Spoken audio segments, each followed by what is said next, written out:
Guys, I almost forgot to add this in at the end, but I wanted to go over the three different elements you can do from best to worst to best. Worst, I'm definitely gonna have to give it to lightning because as far as the passives go, it has a good passive, basically the same as the fire goes. Better attack for the first 15 seconds when the match starts. The battle skill is useless against bosses because again, this is a control skill, so it doesn't work on most bosses because they're immune to control skills. So all it does is lightning damage. And then the ultimate is the same thing, more lightning damage with stunning. You cannot stun bosses. Next comes up the ice or frost passive is garbage because you're usually not taking that much damage in the first bit of a match. But this doesn't do much for you. The passive is again pretty garbage because unless you have someone that says, hey, the more debuffs an enemy has, which a few characters are like that, but not much, the more damage you do, that's the only time this will really be good. And then lastly, you have this, a 330% attack shield for all your allies, which is pretty good in a pinch to say, hey, I don't have to pick a character that actually has an AoE shield. I could just have my main character do it for me. And then the best, in my opinion, by landside is the fire with the passive, similar to lightning, not much better. It's just basically the same thing, but better for healing or skills that rely on your attack power versus your attack speed. So this is slightly better than the attack speed. Your battle skill is slightly better than the lightning as it does a little bit more damage, but not much at all. It's basically the same thing. Oh, with more single target damage, so that's good too. And then the last here is the ultimate, which is better than both of the other ones because it does vulnerability, so a debuff rather than an actual control skill. So this will actually work on them. And because the recharge time is 14 seconds only, you can almost always have a vulnerability on them because guess what? 10 seconds on, 4 seconds off. If they don't dispel it, you're good to go. And that's why the fire is the best out of the three elements you can go to. And yeah, the other, honestly, lightning just sucks. Honestly, right now it's pretty mediocre for the hero. All right, there we go. What's up, guys? Just wanted to create a tier list video for all the heroes currently available in the playtest beta. I'm only gonna go mostly on the rares and epics because the commons are just, I mean, they're common for a reason. Like Undead Warrior can synergize pretty well with some people. And who else was it? Was it the oh yeah, not him. Nope. Oh yeah, there we go. And then we have this one healer here, but like for the most part, they're here for a reason. So we're gonna mostly ignore these people and move over to the rares. Now, as you can see over here, let me actually put this into presentation mode. It actually already got this set out, so I'm gonna go over from the bottom to the top, and you'll notice there's a couple legendaries in here just because I wanted to let you know, hey, if you find these legendaries, as of right now, like if they're an SS, I think they're going to be debuffed or nerfed in the actual game because they're just that good. Whereas, you know, these guys down here need some better plays in them. But let's first start off with this girl here. So sweet old, where is she? Nedda. So Nedda's passive, I'm not sure what the typo is supposed to mean, but either way, she probably wouldn't make it past C, maybe B tier, because this is what the passive says. Increases the hero's wild success rate to 60%. But if you come here, wild already starts off at 60%. So if it means it increases it by 60%, does it go up to 120? What does it mean by 60% of 60%? Which would mean does it go up to 90 something percent? Or like, what does it mean by that? Like 96%? Don't really know. But even if it had a 100% chance of wild check, it just means all damage dealt is going to be 120%. Plus a healing effect. They don't tell us how much a healing effect is, but plus a healing effect. Doing one fireball on a single enemy and it being fire damage doesn't really do much. Hey, every 8 seconds you do a lot of fire damage. And then here we have doing a giant fireball again to only one enemy. And if you don't know this about the specials, they seem to be not for every hero, but for most heroes. I've tested it out. If there's a single target ultimate, it does 10 times damage. So she would do 11,000 damage. If it's an AoE ultimate, it does 5 times damage. So instead of 11,000, she only get around 5,500 damage instead. But yeah, but with her ultimate, it's like, hey, unless she's a fireball, and then 75% chance, not even 100% chance, 75% chance to get defense penalty. If you put on one of the trinkets that gives it by 15%, which you should do for your main hero of that element, when you're doing all the debuffing, she's going to be 90% to debuff every 12 seconds. And that lasts on them for 10 seconds. So 10 seconds on, 2 seconds off, debuffing them for a 90% chance on most of the bosses as long as they don't resist it. But yeah, even with her wild swing being correct, honestly, she's just not that good. Next over, we're gonna go to Scarrel, or however you name her. Scarrel. You get her in the tutorial, and again, she's another pretty garbage person. So her passive, invisibility. Oh, you think that's nice? Can't be targeted, so you can make her as like a pseudo tank. But no, it's only for the first 10 seconds of the battle, which means for most boss battles, she's useless unless they have some kind of giant attack as soon as it starts that targets a low health ally. So what she does here is necrotic damage. That's fine. Only 50% chance. You can boost that up to 75 and then 90 if you have the trinkets. Reducing their accuracy. Now, to be honest, I'm not even sure what accuracy does. I know resistance helps to resist against, control effects and things like that. But accuracy, does that counter resistance? I'm honestly not sure. Because HP, self-explanatory, attack, defense, attack time. Skill haste makes your skills go faster. Like, they have the good skill haste on your hero. Crit rate and damage, easy to understand. Resistance, they don't tell you, but it's pretty easy to understand. But for the most part, she doesn't do much. She can't go invisible. It's 100% chance, but it's only during the first 10 seconds. So during her first, maybe second, if you put on some buffs on her, she gets 100% chance. This is that's nothing. And then her ultimate, again, 45% chance when she's not invisible, 90 when she is invisible, but even then, 45% chance to reduce their recharge time. Reduce their recharge time by 45%.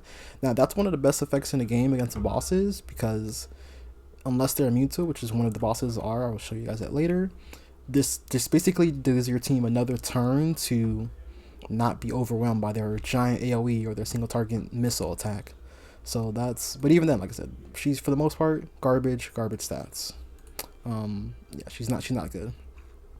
Next, we're gonna go over to, let's see, Immeral. So Immeral has a pretty good aura for a rare 15% attack in all battles. That's a pretty good aura. But then you go look to the skills and you're like, ugh, I'd only really use them if you needed that aura and you had nothing else to put in him. Attack up for 5 seconds. So he gets better attack for the first 5 seconds. That's nothing. And then he does a dance every 10 seconds to attack speed up. Again, he doesn't have anything that synergizes with attacking a lot of times, so it doesn't really matter. Ultimate does lightning damage, or not damage, and a defense penalty. This is defense penalty 1, not 2. 2 to 60%, this is 30%. And again, 75%, but it goes up to 100% once you get it maxed out. But even then, it's like, oh wow, 30% defense penalty to them after 20 seconds of getting it's just not good. Passive sucks, skill sucks, and ultimate is decent with a really good aura for his rank. A really good aura for his rank. Epics and legendaries have better auras, but for his rank, he has a pretty good aura. But he's just not that good, so I honestly wouldn't use him. Alright, next up, we're going to go to Bellick. Bellick here, the Escalada Warrior. Passive, 60% chance to reduce damage in half when taking damage. So that's a pretty good passive there.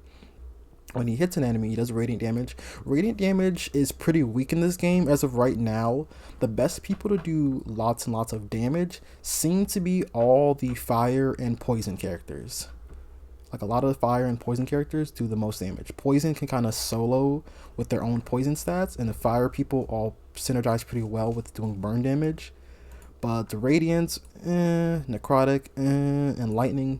Lightning seems to be the weakest so far, because a lot of their abilities just don't work on bosses, and you're mainly fighting different types of bosses. But yeah, radiant damage and 40% chance, but that goes up to 55 here. So you get up to 70% once you have the trinket of attack penalty too. So that's pretty good. Reduce their attack in half 70% of the time. That's pretty good skill there. But then you go to his ultimate and you're like, oh, that's, I mean, if you there's better tanks, I would say. So yeah, I mean he can move up to B, even A on certain teams. But for me and how I play and the characters that I have a much better tank, which is this beauty over here. So I don't really need him. But even then, there's other tanks I would actually prefer over him, even though he does have that nice attack penalty. Because if you look here, and this isn't the best at actually telling you what people have because it's inaccurate and doesn't show everyone, but there are a lot of people with attack penalties. Like, attack penalty is one of the best debuffs here, but there's just a lot of people with attack penalties. Where's his attack penalty? Yeah. Attack penalty 1, but still. A lot of people with attack penalty. No, he's garbage. Let's go someone else. And again, attack penalty 2, 100% chance. So a lot of people with attack penalties here. It's not the hardest thing to find. So that's the only reason he's bad. If you don't have those other people with attack penalties, he's really good because, I mean, come on. It's a really good skill there. But if you do have people with attack penalties, I'm like, you can choose a better tank. Next up, let's go to, reset that back there. And Duboque, or whatever his name is. Reduces the hero's recharge time by 20% when allies are under control. You don't want your allies under control. You want to prevent that as much as you can. But if I guess it is happening, like if you're forced into it by a boss, okay, I guess you have high recharge time. Let's see what he's going to do with that recharge time. Fire damage and 50. Again, it's 15% extra, so 65% chance to stun an enemy. Most bosses are immune to control effects, and let me actually show you what control effect is. Most bosses are immune to this. So even though I have a lot of characters that use Frozen, it doesn't do anything to the bosses. Same as Stun and Taunt, which I wish it did have. They don't do anything to these bosses. So being able to control a boss with the stun effect is basically useless. So his skill, useless. And then let's see here. Grants a 20% max HP shield to allies within range for 10 seconds. And dispels one control. Now that's a really good ultimate there. 20% max shield. My highest health character right now is like 16,000 health. So, 3,000 health to your allies, or 30% actually. So, 4,500 health to your allies is not too bad. A 4,500 health shield is about average for most people. Most of them have about, a 4,000 to 5,000 health shield. So that's not too bad. And it dispels a control for them. So if they're all being, stunned or something like that, you can dispel that. But like I said, his other skills are just... I guess you can get in a good loop if he's the only one that's not getting under control. Like if you have someone else to buff him, you can get into a good loop of, they buff him. All 4 of his allies get controlled, so he has an 80% reduction. He can immediately do this and put on the shield and keep doing that back and forth. I guess that could be a good cycle, but there's not a lot of characters that can buff him to say, hey, you're going to be immune to control. So that's why he's down over here in the C tier. Next up, let's go to Frostian. Frostian here, again, really garbage passive. At the start of battle, when you see at the start of battle, usually it's just garbage. Start of battle, 20% shield, again, 15,000 health. She can get probably up to 20, 30,000 health with some other, buffs onto her, but even with 25,000 health, like what, 5,000 shield for 10 seconds, that's nothing. Skill, fire damage twice, so she's hitting twice, so she has something that can trigger from hitting, that could be good, and defense up for 5 seconds. This is an 8-second cooldown, so 5 seconds on, 3 seconds off of having extra defense, so she's a pseudo tank. And dispels a buff from an enemy, so that's actually pretty good. So in front of her, she hits an enemy and dispels a buff with an up to 90% chance of keeping them debuff. So this is actually probably one of the best ultimates in the game, just because some bosses need their buffs to actually be effective. So if they have this on your team, it's like, oh wow, that's like a 100% chance to debuff the enemy or keep them debuffed after debuffing them. So this is actually not too bad. But the rest of her skills is like, I don't really see her as a good enough tank to really justify me having her on a team. Let's go up here actually to the rare section and look at Shatt, because he shot himself. Shatt here, basic attack, has a 50% chance to chain lightning. So right off the bat, you can tell he's better at doing mobs rather than single targets. So if a boss does summon little minions, he'll be great, because he has that 65% chance to do everything to them. But if they don't summon minions, he's just pretty mediocre. So you get the lightning shield to an ally, and for 5 seconds, and it deals damage to the enemies, so doesn't really do much for me. And his ultimate gives all his allies Thunder's Gift, which makes them, when they do basic attacks, they do a chance of having extra damage. So if you have those people that have a lot of attack speed up, because that's what lightning does, attack speed up, they can do a lot of damage with this. But at the same time, he seems pretty more so meant for waves. So if there's a wave game mode you're playing, I think he'd be pretty good. But for bosses, he's not the best. All right, next up, let's go over to Palgoo. So the Abyssal Howl, when using skills to damage to the target under a debuff, reduces the duration of a random target's buff by 3 seconds. So this is a pretty situational, but I'd say it's pretty good. So when he does damage to an enemy, that's a debuff, which, I mean, if you're playing the game right, you're going to always have the enemy either attack debuff or when they're in their attack phase, or defense debuff when they're not in their attack phase. So this is actually pretty good here. So I'll always be debuffing them. Let's see. Okay, yeah. And then the Frozen skill. If it's Frozen, again, Frozen is a control skill, so it doesn't do anything on bosses, so just remember that.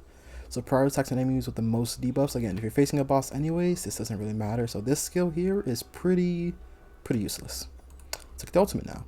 Ultimate 75% to the enemy with a 75% chance you can build up to 90 to inflict 3 debuffs here. So I looked at this, I was like, oh, that's fantastic. Imagine if I had attack penalty and made them not able to take buffs and made sure their crit was off or their accuracy was off. That's great. Even though it only lasts for 5 seconds and it's a 20-second cooldown, that's great. 5 seconds on, 15 seconds off, that's still good for me. But it's random. So out of these 6, if you don't get attack penalty, it's like the rest of these are not good enough to justify me having on my team. Yeah, they're not being game buffs. Could be really good if they have really nice buff taken up or if the boss heals itself a bunch, but I want that attack penalty. If you could guarantee this and say 2 other debuffs, I say he'd move up to like A tier. But because it's so random, I'm like, I don't need this randomness when I'm trying to face a boss. You don't want one randomness. And for that, he's in C tier. Next up, let's see, who is she? Questa. So Questa the Devourer. Every time an enemy dies, so again, not a boss killer. You can tell from her passive that she's not going to be a boss killer. She gets attack recovery status to all allies, which means they heal health depending on when they do damage. Uses against bosses because you can't really kill anything unless they're summoning things. Now here, 100% chance to deny the boss from healing for 5 seconds. 8-second cooldown, 5 seconds on, 3 seconds off. Pretty good if their boss is healing a bunch. And then here, 250% attack. That's not a lot. So say the character has 2,000 attack. That's like 5,000 health healed to her. That's not much. So that's why she's in C tier. She has a really good battle skill if they're healing a lot, but her passive and her ultimate just don't really do anything for you. And the last in the C tier is Saggero, the dual blade. So it's basic. 50% chance to attack twice goes up to 80%. And if you have a skill again, that'll be actually 95% chance. So lightning, they like attack a lot of times. So that's a pretty good passive if you have something to sync it with or synergize it with. Terrafall, battle skill. Launches at the lowest health enemy, so good for arena, good for arena, but doesn't do anything against bosses. There's just damage. This is not who you want as your damage dealer. You want a better damage dealer than this if their passive doesn't, go along with it. And then their ultimate. Leaps and does 5 slashes, each considered a basic attack. If the target is killed by a slash, they get attack up to every of their allies. So again, if you're facing mobs, this guy's great. Because imagine he's going over here, leaping to the lowest health enemy and just killing them and saying, hey, my whole team gets 50% extra attacks. If you think that more lightning people or people that like to attack a lot, they're just ripping into these enemies. And it's a 20-second cooldown, 10 seconds on, so 10 seconds on, 10 seconds off of him doing these things. So again, good against mobs, like really good, but since most of our battles are boss battles, that doesn't really say much. Alright, so we're done with the C tier and all this other trash, and let's go to the B tier. Because these are very, very situational, but I wouldn't really consider them. B tier, people I actually may have on my team from time to time. So let's first start off with, I think this is the tutorial character you get. Yes, it's a tutorial character. Really nice buff for a rare. So 20% attack in a dungeon. So not in all battles, like some people have their buffs, but in dungeons, which is, the harder ones anyway. So I'm okay with that. And then again, this goes up to 75% chance or 90 if you have the trinkets to inflict a burn status on them. Burns a pretty good debuff as far as damage over time, so that's pretty good. Fire Shell. reduces physical damage taken. So I'm not sure if that means only melee damage. If it does, this makes him a lot weaker. I might have to drop him down to like C tier because of this. Because a lot of bosses just say, hey, spit fire or spit poison. Physical kind of brings that down. But yeah, does a lot of damage to the enemy when he's standing on top of them. And then this, attacks up, so extra damage. If targets are under burn, additional damage to them for each second burn, but consumes the burn. And has a good chance to do critical damage on them. So 45% chance if you have the trinkets. So again, he's pretty good just because of his passive here. I was saying, hey, I'm going to consistently burn you, which is going to help me sync with other fire characters. On his own, he's low B. Ooh, I did not mean to do that. But with the team, he could do some work. Now another tutorial character is the Ice Dwarf, the Escalada Warrior. Again, aura and dungeon battles. This is decent if you have some good defense on your team, but not that good. So 40% shield for 5 seconds when being controlled. So this is actually pretty good. So it means, hey, you put him on the front line and he's getting constantly fear or stunned or something like that, he's gonna get an automatic 40% shield. That's pretty good. And then here, knock up, useless against bosses. Again, this is a control skill. It is useless against bosses. Honestly, don't even pay attention to it. But attack penalty for 3 seconds. So he has a 10-second cooldown, 3 seconds on, 7 seconds off. That's not too bad to say, hey, here's a slight attack penalty. And then we have this, 3 consecutive critical attacks. So this is one of the few people that say, hey, add some crit damage on me, all right? I attack a lot or really hard, so add some crit damage onto me. And stunned, again, useless against the bosses. So if these were different, like debuffs instead of controls, they'd be better. But honestly, his passive is so good that I'm like, okay, he's still good enough to be in B tier. Next necrotic is Korth. Let's see. Again, he's undead is a very, I haven't really dipped into undead yet, but they seem like they could be formidable, but not a lot of options because it's either all or nothing with undead. But when undead are summoned, hey, attack, a little faster for 10 seconds. Summon the dragon. Now, summon character is actually really good.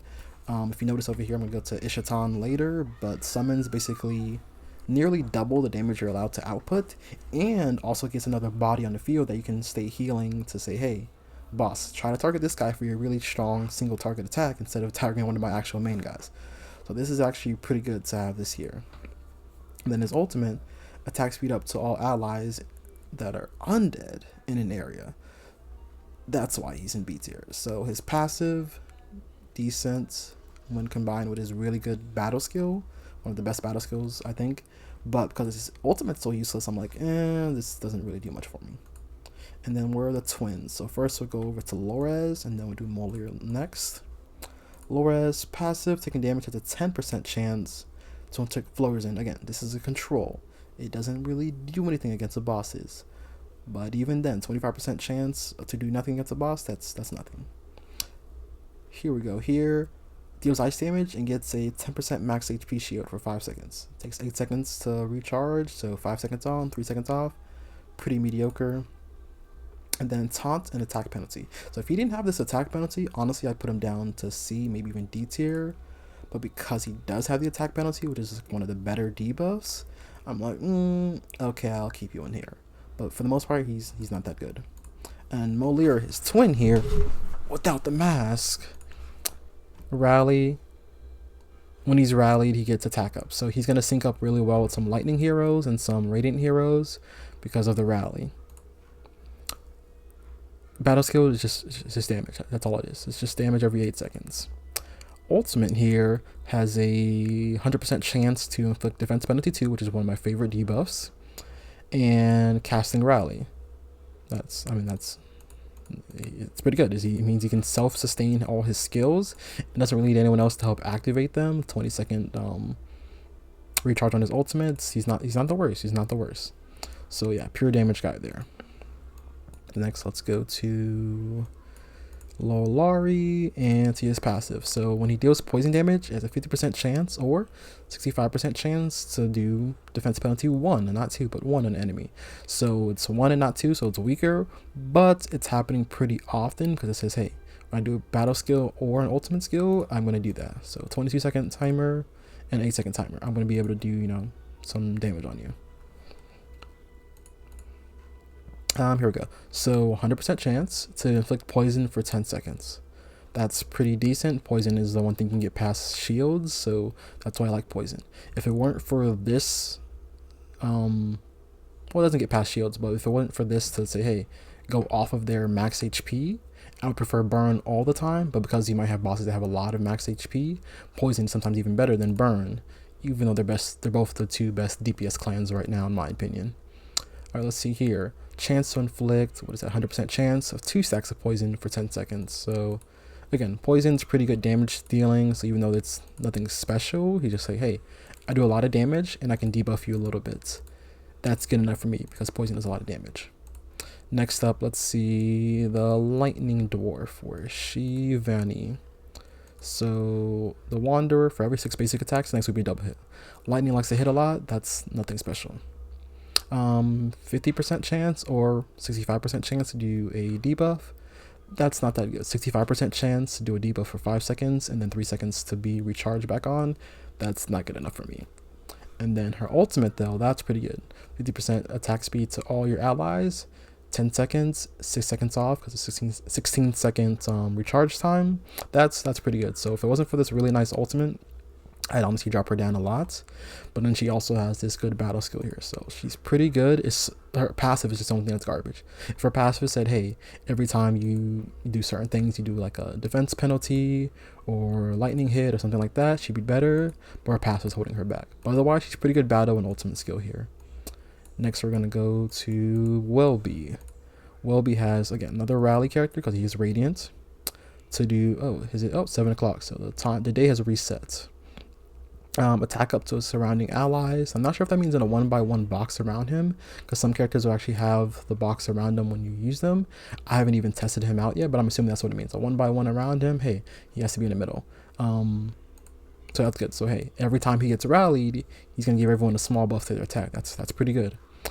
Battle skill, garbage. 6 seconds timer, does some radiant damage. So if they're weak to radiant damage, or you have something to sync with them, that's really good. But passive, great passive. Battle skill, garbage. And then another pretty good ultimate. So radiant damage with a 50, make that 75% chance, or with a trinket, 90% chance to do vulnerability. Now vulnerability is way better than defense penalty in certain situations. So defense penalty is better if they have a really, really high amount of defense. But some bosses just have a bunch of health and you're doing your full damage to them, so it's actually better to have vulnerability. And unlike defense, less characters have vulnerability. You don't see this in fire characters. Lots of vulnerability is better. So if you have this and defense penalty, you can use like one of my characters I'll show you in a bit to actually do like, hey, 20,000, 30,000 plus damage on a critical attack, because I've both made them vulnerable and defense penalty to make, hey, they have nothing guarding them right now. After casting a skill, recharge time will be reduced by 50%. So that's, I mean, come on. This is a really good ultimate. Subpar battle skill and a pretty good passive here, so that's why he's in the beats here. He's a pretty good. Next we have Megan. Megan's passive, when casting skill on an ally, dispels the ally's defense penalty status. So that's only one type of debuff, but it is, I guess, one of the worst debuffs to make sure that you stay alive. You want to get rid of is this one, because a lot of bosses don't really put vulnerable on you, but they can put defense penalty a lot more on you, so I guess that's pretty good there. Reduces allies recharge time, so she's buffing her allies. One of the few buffers in the game, saying, hey, every 8 seconds I'm going to give you 20% off your recharge time. The highest recharge time is usually around 20 seconds, so, or 24 seconds, so I think one's 28 seconds. So if you're doing 20% of that, you're doing around 5 seconds off of that timer, so that's pretty good there. And then her ultimate, defense up to all her allies for 10 seconds, 20-second timer, so 10 seconds on, 10 seconds off. I guess pretty good to, again, buff your guys if you're doing a lot of AoE attacks to your team. I know the one, I think it's the fire cave or the ice cave with the fire dragon. There's a lot of, AoE damage to your entire team, so this is actually pretty good for that. So yeah, Megan's not the worst for necrotic. Next up we have, where's the lightning? Elena.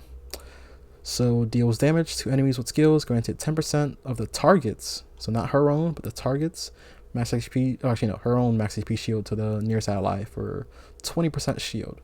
So again, if she has, say, 16,000 health, it's only 3,000 shield. Not the worst, but I mean, again, it happens all the time though. So every 8 seconds it's gonna happen here. and then every 22 seconds is going to happen here. So her passive, really, again, if you're doing bosses, is one enemy. This passive is meant to bounce between enemies. Doesn't do, that's nothing much there. For her ultimate now, lightning damage to enemies within range and dispels a buff. So that's not a lot of dispellers here, so that's why she's pretty good. With a 100% chance of doing attack penalty too.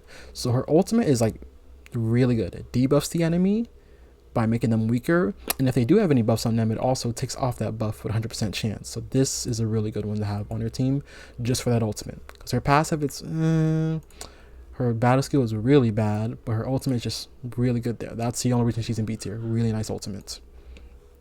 Next up, we have the guy you save in the first part of the second campaign. So he has an accuracy aura. Again, I honestly don't know what accuracy does. I think it's the counter to resistance. So if you have more accuracy, you can overcome the resistance. I'm not sure, but that's what it is. So poison. When dealing poison damage, does extra damage. So he does a lot of damage when they're already poisoned. Shoots an arrow to do poison damage and adds more poison onto them. It's pretty self-explanatory. And then ultimate does poison damage with 100% chance to defense penalty. I'm actually going to... No, poison synergizes pretty well. I know he does a lot of... I've had him on my team before. He does a lot of damage when you're poisoned. But he's very simplistic. If this is defense penalty 2, it would be a lot better, but I mean, it's alright. Okay. He's not the worst, but I wouldn't have him because he's too simplistic. Next up, we have actually a rare hero. Let's see. And I've played this on a different account. That's why I don't have as much characters as I used to. Clovis. Aura, 20% defense to all allies in all battles. Really good aura. Persistence when there are enemies in the vicinity. Only really matters the one enemy, so defense by 20%. Not the 60% because you're not facing a lot of enemies, but 20%. Taunt, again, taunt's pretty useless, but he does get defense up by 60% for 10 seconds. And guess what? His cooldown is 10 seconds, so he's always having defense up unless he's getting dispelled. So really good battle skill here. And then this, extending the recharge time is a really good one. Only 20%, so if the boss has a 20-second recharge time, he's only reducing it by 20%, which is 4 seconds. But hey, every bit counts. And because it's a little one of the quicker ones, so instead of 20 seconds or 24 seconds, his is only 16 seconds for his recharge time. So not too bad of an ultimate, and then a really good battle skill. So he's gonna be a good tank for you. And another rare epic we have is this guy. These guys, they're pretty good. Really nice aura, 20% to all allies in all battles. Nice aura. Gains attack up based on the number of enemies on the burn. So you can tell he will be something that's really good at doing crits because he's having, hey, high base damage already. Casting Fireball bounces, so you can already tell from bouncing it's not going to be that good. But oh, look here. It actually does defense penalty 1, so it's actually not the worst. So bouncing, better for mobs, but because of defense penalty, it's still good against bosses. And then ultimates, it will hit enemies in range with his fire. If they are burned, it'll do more burning. So fire guys stick together. They love to do burning. That's what, just like them in poison, most of the poison high people, this guy has a very high, doesn't look like it, very high DPS potential. And he also buffs the whole team with his aura. So with the aura, the great passive, and the pretty good ultimates, that's what puts him in B tier. Not A yet for me, even though I like to use fire, but pretty good there.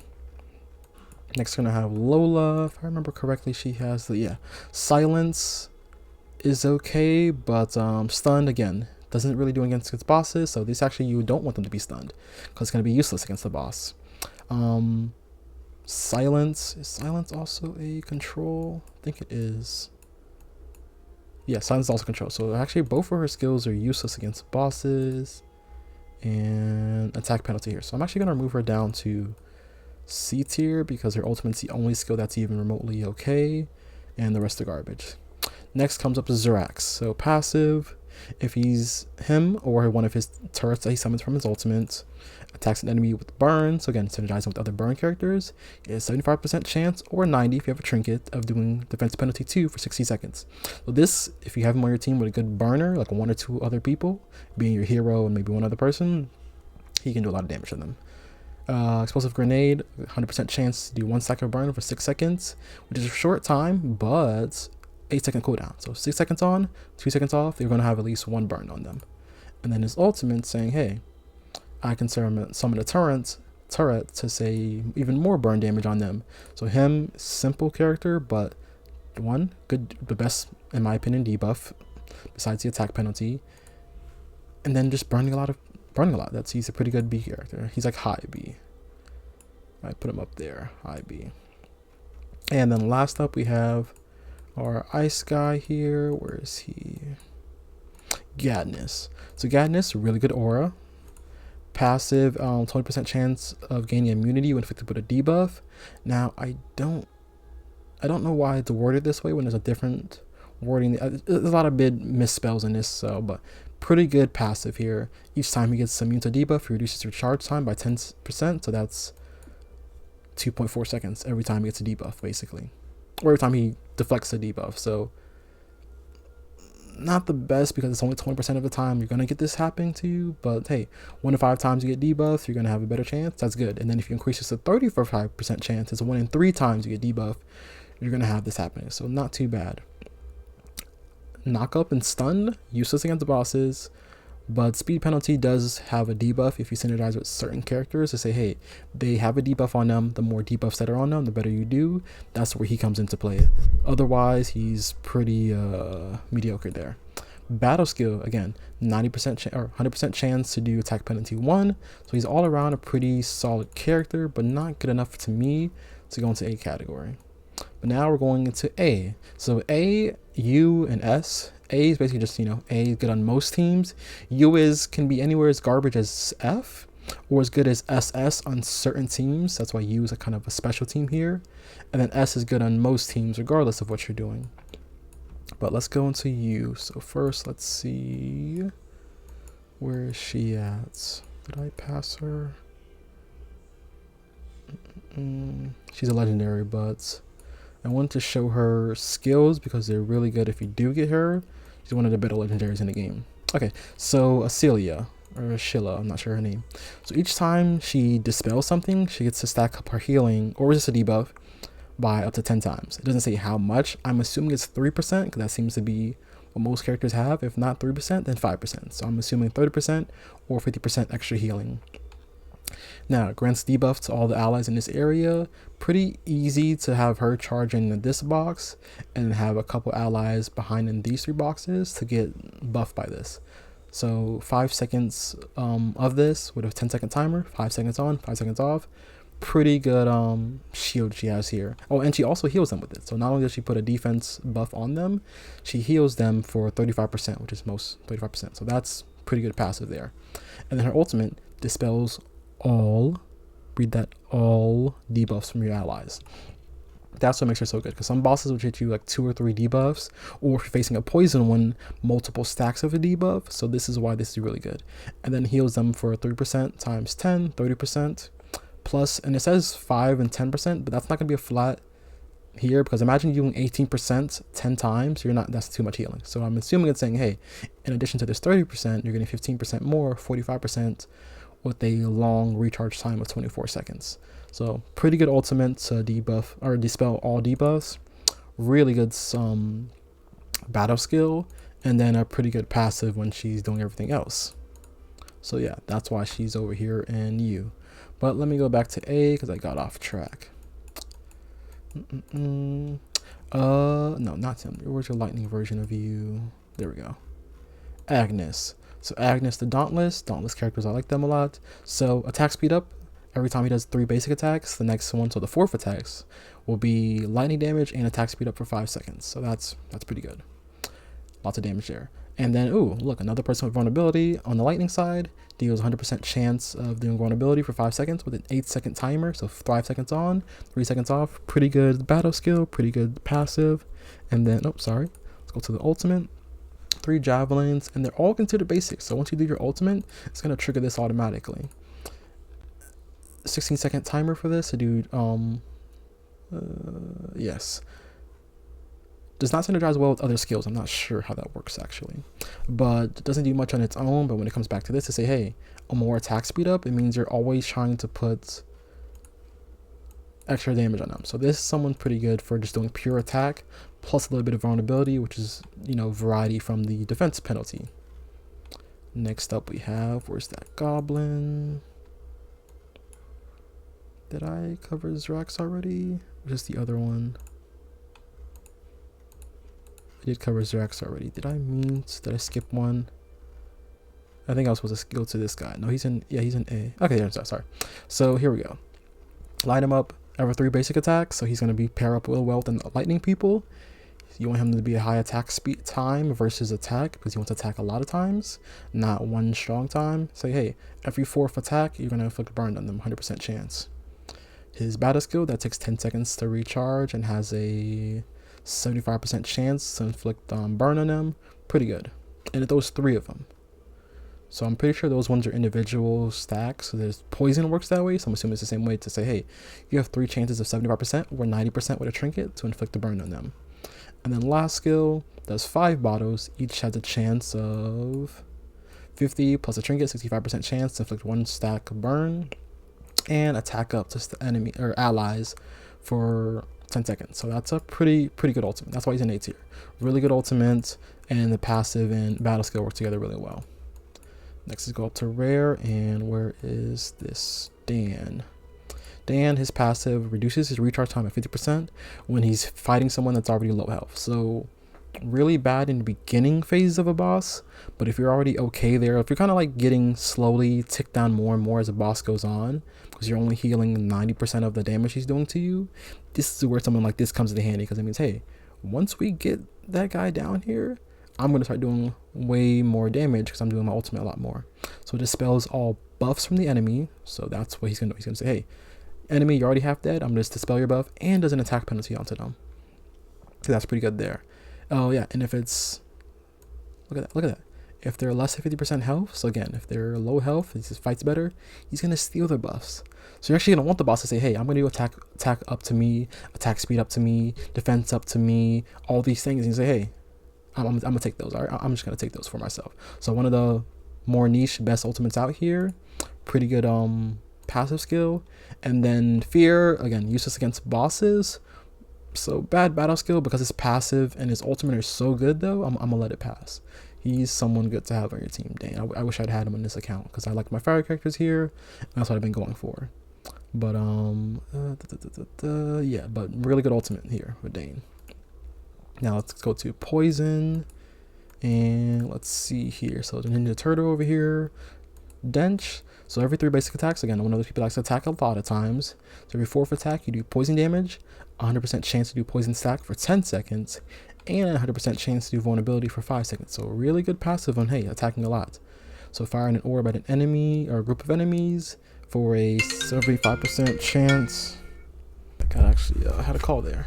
But yeah, so passive, pretty good on when he has attack speed up, and every 10 seconds basically. But here, 75% chance or 90% chance if you have a trinket of inflicting 2 stacks of poison instead of 1. And then his ultimate every 16 seconds, so a fast one, has a 75% chance of inflicting poison, and it does a lot of poison damage. So he seems really weak. But again, vulnerability and poison. Those poison is a little better than burn because of the way it acts, so that's why he's in A tier. Next up, let's go to the Ice Boy over here, Werther, and his passive. If him inflicts frost on enemies, it reduces his charge time by 20 seconds or 20%. So 24, that's 4.8 seconds, almost 5 seconds to reduce.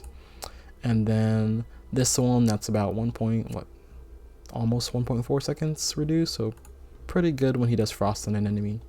So let's see here, watches 3 times, only 40% chance or 55% if you have a trinket, so pretty low chance to do it, but he's doing it 3 times. And then his ultimate, again, pretty low chance, 65% with a trinket. But yeah, he's having this though, when you like, it's just, yeah, I guess he's not right there.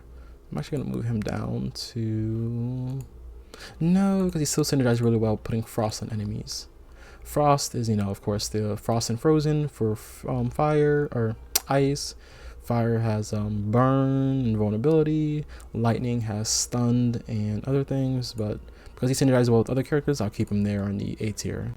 Now, Forest, another one of the few healers in the game. I think we have 7. We have 1, 2, 3... 4, 5, 1 in a common, 6, and then, yeah, I think we have 7 healers in the game right now. Restores 10% max HP when taking damage over 8%, and it was actually 25% max HP. So when she takes damage above her high HP, she does 25% healing to that. So that's a pretty good heal she has on herself. And then she only to one teammate, unfortunately. Defense recovery to an ally. So this is not the best, but hey, restore 35% attack HP when under attack. So that's it's not the best, 50% once you get that, but it's not the worst because it's targeted is actually why I like it, because even though it's only 50% versus like AoE 30% to everyone, it's saying, hey, I'm gonna do a lot of healing to one person. So if the boss is only hitting one person, then they're good. If the boss is hitting AoE, you're not as good. And then her ultimate is the AoE healing. So every 20 seconds she can do a recovery over time healing. I think the base stat is going to be 20% for her or 15%. Most of them are 15%, so I think it's 15%. And at max level is 30% healing over time for all allies for 10 seconds of 30% of their HP. Again, there's a lot of typos in this game, a lot of information that's left out, but I'm pretty sure at max level it's 30% to her.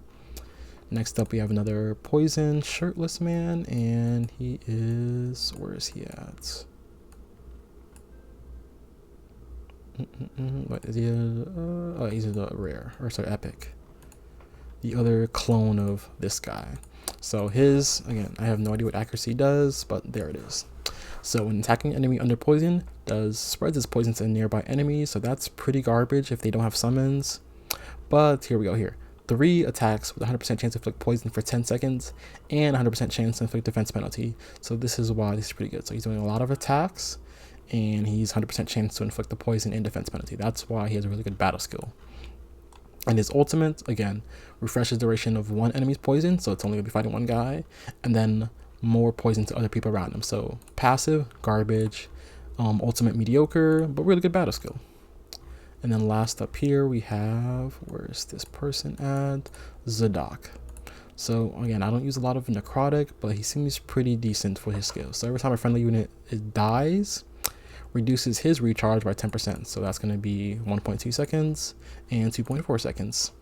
And permanently increases the attack by 20 times. I think it's only I don't remember what it was before.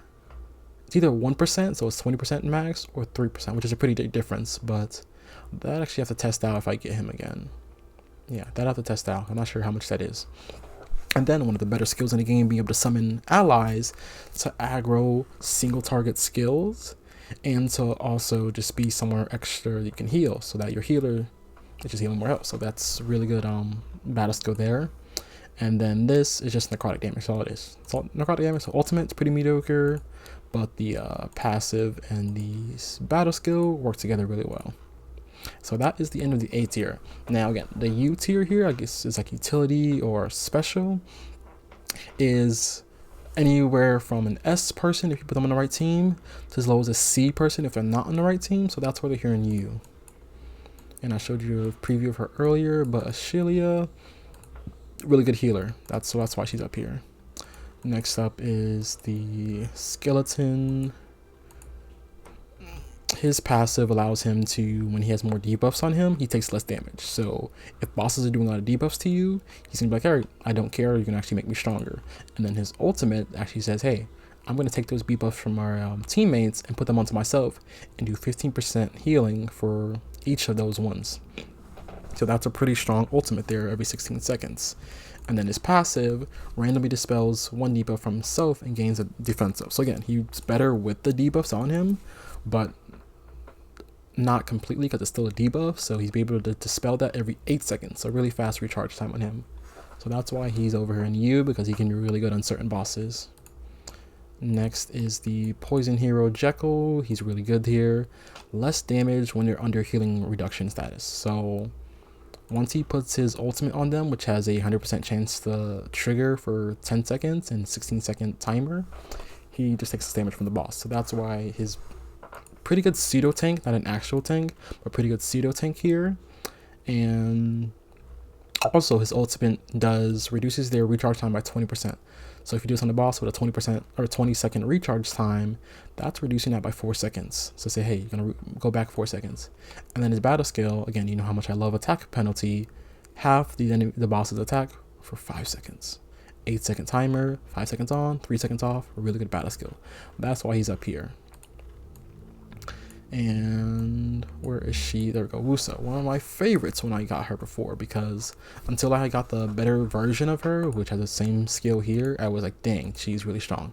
But for every 2 basic attacks she deals an enemy under frost, she will have them be defense penalty. So her ultimate can be frost the enemy, and that's it, not her passive. But if you combining her with other characters that can do frost, if you put her on a lightning team instead of a necrotic person, and she's attacking like every 1 second or something crazy like that, she's gonna have defense penalty on the enemy all the time. And then her glacial shield here, I have some people with 2,000 attack.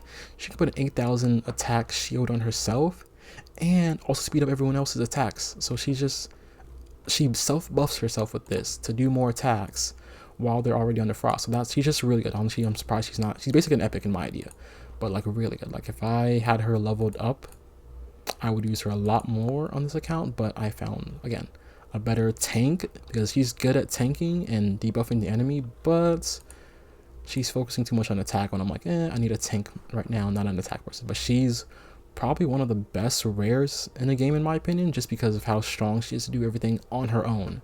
She doesn't need anyone else to help her put frost on an enemy because this does frost for 10 seconds. 16-second timer, so only 6 seconds they're not going to be frosted. So if her last attack happens and for 5 seconds and it's only 60-second timer to get that back, that's only 1 second that the enemy is not under a defense penalty, give or take, depending on how fast her attacks are. 1 to 5 seconds that enemy is not under defense penalty. So that's why she's so good. And then her shield, which is 420 or 415%, thought it's 425 before, is always on. It takes 8 seconds for it to happen. It's always on. So she's really good, really self-sustaining, and she requires just 7 bucks to be max level. So she's really good. Next up we have, I think Dakraz. So Dakraz, not the frost character. I love the frost characters. Basic attack has a 75% chance or 90 with the trinket of inflicting frost. So synergizing with some people right there. If you have her and him together, ooh, they're gonna put in some work. And for 5 seconds, this attack speed up. Look at that, attack speed up to themselves and attack up to themselves every 10 seconds. So pretty good. And throws an ice ball, does damage with a 75% chance of inflicting frost or 90% chance for 10 seconds again, and a 75% chance or 100% chance of inflicting defense penalty. So he's like, come on, defense penalty and buffing himself up a bunch while the enemy's gonna be defense penalty. He does a lot of damage, and if you pair him up with her, they're like really strong duo to be together. That's why I like him. This character, honestly, if only in certain situations is he good, otherwise he's like an F character to me. Like he's one of the worst epics because he's just only one boss, which is the Nightmare Mausoleum, really needs you to fight with this person. That's who he's for, is the Nightmare Mausoleum. Otherwise, he doesn't do much. But his passive, 20% defense, everyone, pretty good. But 100% chance to shoot an enemy dealing ice damage when they have invisibility. Dispelling that invisibility and making sure they go back to having actually less damage now. And then this heals an ally by 15%, but it goes up by 20, so 35%, and grants a defense up for 5 seconds. So this happens every 10 seconds, so 5 seconds on, 5 seconds off. Good at buffing an ally, but because you can't choose it and it's not saying, hey, all allies or lowest health ally or highest health ally, that's why I don't like his battle skill. So passive is good on one boss, battle skill is 2 random, and then his ultimates extend the recharge by 10% twice. So 20%, that's not much. So honestly, his best skill is this to counter the Mausoleum boss, and then randomly healing your ally, or if you guys are, a lot of the allies are dead, you can focus on like 1 or 2 allies instead. But without having this skill for invisibility, honestly, he's trash. I wish I did not get him as one of my epics. Next is Vildemar, which actually I do love as one of my epics because he has this fantastic aura here of 20% in all battles. He can, when dealing damage to frost people, he does extra damage, which is nothing special, but hey, extra damage. He's a DPS type. This here, one of my favorite battle skills, 100% chance to frost for 5 seconds, 10 seconds cooldown, 5 seconds on, 5 seconds off, and inflict defense penalty for 5 seconds. So again, 5 seconds on, 5 seconds off. And then his ultimate's pretty weak because it needs a lot of people to go through. But hey, because of this battle skill here, I like him a lot because he inflicts frost, which helps my other ice characters do some work, and also defense penalty. So he's a pretty good DPS guy there. Next up we have Dalbon. Pretty good tank here. He's one of the few with immortality. I think there's one other character that has it. I'm not sure. Oh, there's a few characters, but I don't like these ultimates. These legendaries. But the epics are pretty good with theirs. But yeah, he's one of the few with immortality, and let's check out his stats. So when he dies for the first time, and only the first time, he gets immortality for 5 seconds, and then also heals health for 10 seconds. His battle skill is really strong. So look at this. You see these buffs here? So that's 20, 35, plus 15, 50% max HP shield. So if he has 20,000 health, which is pretty easy for him to get, he's going to get a 10,000 health shield for 10 seconds, and also defense up for 10 seconds. And then look at this. I'm not sure if it's like a balancing issue that they have, but look, 8-second recharge time for a 10-second shield. So that means as long as the boss is too weak to go through his 10,000 health shield, which you honestly can make a lot better, you can make that 15,000. He's gonna be straight. He's gonna have the shield up all the time, unless he's gonna be debuffed or something. And then his ultimate, he does ice damage to an enemy and blinds them. So blind is not a control, it is a debuff. So blind will...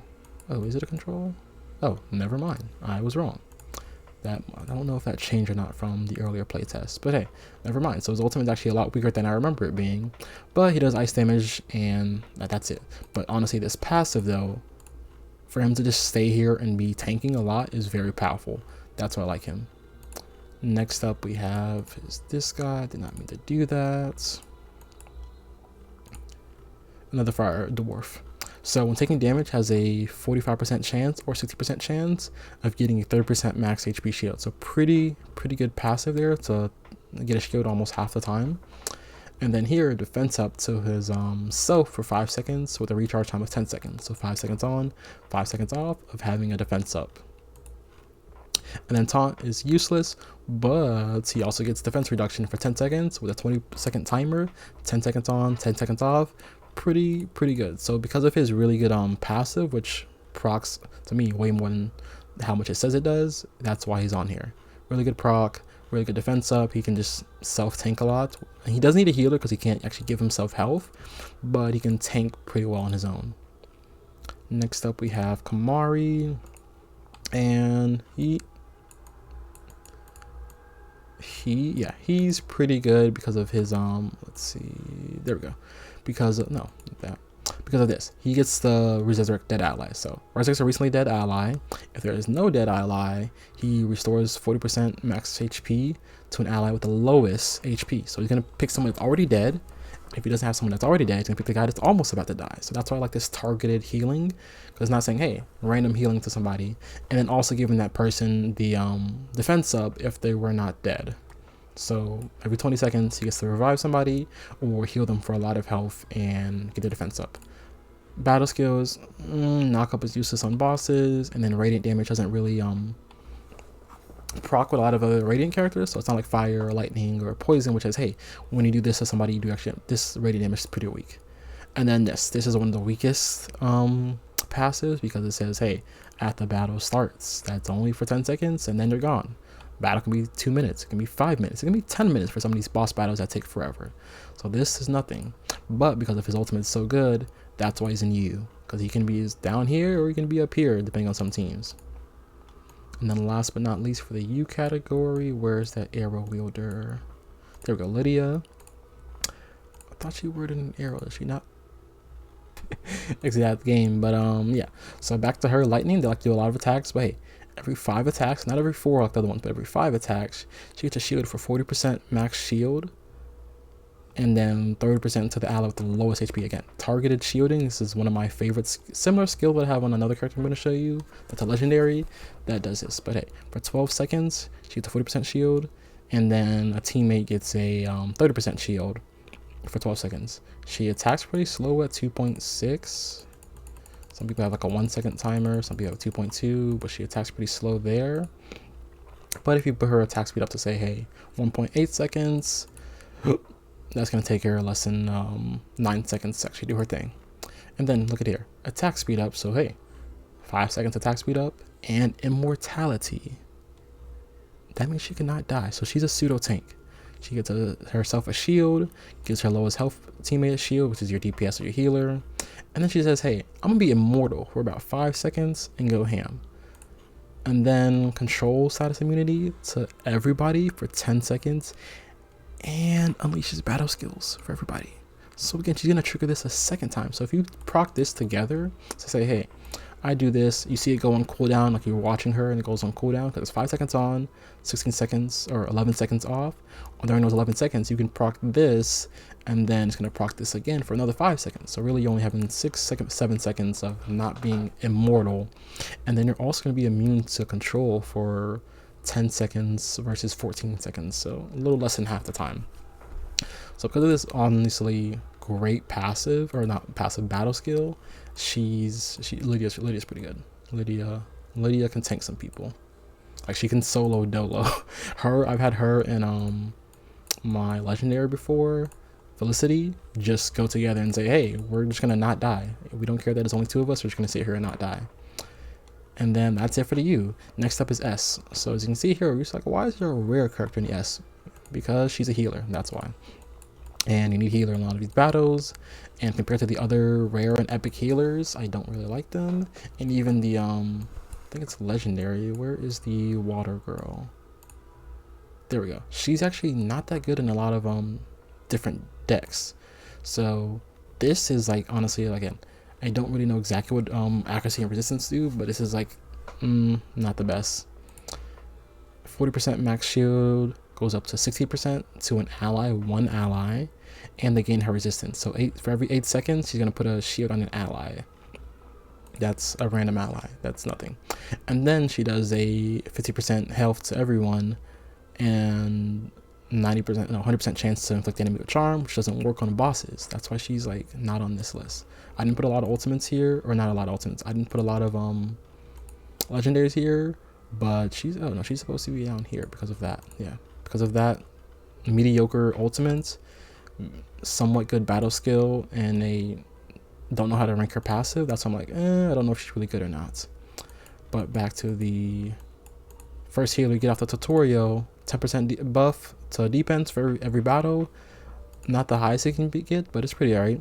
And then with near death allies are getting healed, she gets a 25% increase in her healing. So instead of doing what is it, 45%? Yeah, so instead of doing 45% healing, she's doing closer to 60% healing every time she heals somebody. Or every time she heals everyone if they're, under the health status. And this happens every 20 seconds, so it lasts for 10 seconds. She can do like heal the first 15%, and then recovery over time is gonna constantly tick. So this is happening half the time your teammates are getting healed. And then her passive, she only does 1 debuff removal on 1 ally, but she does it for a lot of attacks. So she has like 2,000 attacks. Say hey, 4,000 heal to a single teammate. She knows how to prioritize pretty well, but it's still kind of random. So that's a okay passive or battle skill, but the passive works really well with the ultimate to say, hey, AoE heal, that's why I'm here. Ishtaran, the only person I didn't include in the rest of the list, one of my favorites. I'm glad I got him on this account. He summons. Again, summons are really strong. I think these are a lot better than the undead summons, even though they don't synchronize as well as other people. They're kind of on their own. But because you can summon something that does basically as much damage as you do, I can have him doing more damage than my pure DPS person has all DPS skills, because his summon counts in his damage that he does. So it's basically having an extra person there. He only does it once though, so unlike the undead people who can summon consistently, or the fire turret guy here who can actually summon turrets, he only does this once. Once it dies, if you're not healing it, that's when you get some problems. And then here, he gets extra attack to his summon every 8 seconds, and it lasts for 10 seconds. This is pretty good. So his summon can get like a lot of extra damage. I think his summon has very similar stats to what he does, because I've seen them die at the same time. They seem to do the same damage when they do their ultimates. I think they have the same thing. And his ultimate, I really like his ultimate. So it's a fireball that does necrotic. I don't know how that works, but hey, I can't. Why didn't you say magic ball? But defense penalty 2, you know how much I love that, for 5 seconds only, with a 16-second timer. So 5 seconds on, 11 seconds off. So pretty long to get that back. But you know, it's a pretty good ultimate either way, because it's a defense penalty. And then again, this is what's really good about him. He has this attack up. If this summon dies, if you cannot keep this summon alive, this is not an S character. This is a U character now. If you cannot keep that summon alive, you got to use a different character then. He's best when he can keep that summon alive. And then I don't know if they fixed him, because I don't have him yet again, but yeah, before this guy was honestly way too strong with his poison damage. Like he could nearly solo bosses with poison damage. But best aura, one of the best auras in the game, 30, not 20, 30% attack to all allies in all battles. And then his passive at the start of the combat, he's going to do poison damage and inflict poison stack on each enemy. And then all his basic attacks and battle skills, so basic and battle skills attacks, have a chance of inflicting poison 100% for 5 seconds. So he's also, when you do a critical though, only when you do a critical. He's one of the few characters with, I didn't put her on the list, but one of the few characters that actually likes having crits. But when he does crits, that's why I used to use him. He was insane. So critting with him, really insane, because you're putting a bunch of poison on the enemy, and those poisons can stack up really well. And his battle skill, which only takes 12 seconds, has a 75% chance to do defense penalty 2 on them, and also reduces their recharge time by 20%. So again, usually around 4 seconds, reducing the recharge time, in addition to poison them. And then his last thing, not only does he have defense penalty 2, he can also give his own vulnerability. So usually I have one character do vulnerability and one character do defense penalty 2, and then I combine that with my DPS character to do one really strong ultimate, and then rinse and repeat. He can do both by himself. 12 seconds here, timer, 20 seconds here to do both of them. And then when he attacks the enemy in range, he can inflict 5 stacks of poison. So this is what I'm saying, he's like a really insane DPS. I think he's one of the strongest before. Don't know if he's been nerfed yet. Another legendary that you want to definitely watch out for is, where are they? Don't remember where they're at. Was this an epic? Yeah, there we go. Syphilis. So another healer. But when the hero's HP is below 20%, she can resurrect. Again, one of the few characters that can come back from death or help other people come back from death. She can resurrect herself when she gets low health. Her battle skill saying, hey, I'm gonna do like a bleed skill and then heal an ally for 40% max HP every 10 seconds. So pretty good. Oh no, sorry, heal all allies. So really good battle skill. She has to keep dying and coming back to life. But if you don't need her to be alive, or you need her to tank a lot of the attacks from the enemy boss, because hey, let's say they have a attack the lowest health enemy. Usually your DPS or your healer is your lowest health person on your team, so she can just tank all these attacks and say, hey, I'm going to revive myself at the end of those. That's why she's really good there. And then on her ultimate, she can also revive 2 of her allies. So even if she somehow doesn't get targeted like you wanted to, she can revive them, and then she gives everyone defense up. I know she's in legendary, and like, hey, I can't really even, she's not legendary. I know she's a rare, you can't get her as easy as the actually epic, and you can't get her as easy as the rares, but she is a really good healer. If I had her, I would probably not be using Kathea or whatever her name is, because yeah, healing and getting a debuff off is okay, but I would much prefer her over here, because they're both poison anyways, so I'd rather have her here. And then I put SS because I've seen them, honestly, he can be an SS because he can go by himself, but certain bosses that just don't like poison can say, hey, F off. But I guess I can put him there. But let's first start off with the legendary healer. Where is she? There we go. Legendary healer has no aura, unfortunately, but she's pretty good anyways. So she does restore over time to all her allies, or no, when she heals an ally that's half dead, she does restore over time, so pretty good there. When she does her battle skill, she does to the ally with the lowest HP, gives them a 15% plus this 20% here, so 35% healing, plus defense up 2 for 10 seconds. She has a 10-second timer, so she's always healing the same person. This is always going to be on them. And then her ultimate says, hey, heal everybody for 30% and reduce their recharge time by 20%. So she's not only healing your team, but also buffing them to make them attack faster. So she's good on basically any team. And then last but not least of notable mentions for legendaries is Varna. If you pair Varna with a good DPS person like this guy here, Colin, or Durango, Felicity, Flora, who else is there? I think I said Dench is a pretty good poison guy. And then, not Baegs. And then Zraacs. So if you pair her up this with some with a good DPS person, they can honestly 2v1 a boss. Like, you need a 5 team to do most of these things, but I've literally had the rest of my team die in the first couple seconds because I forgot to click a heal. And instead of just restarting it immediately, I'm like, yeah, let me see how it plays out. And then they win. Her and Felicity were just like won by themselves because look at her passive. She cannot be controlled. If you try to control her, she will put frozen on you. So again, frozen is useless because it doesn't affect bosses.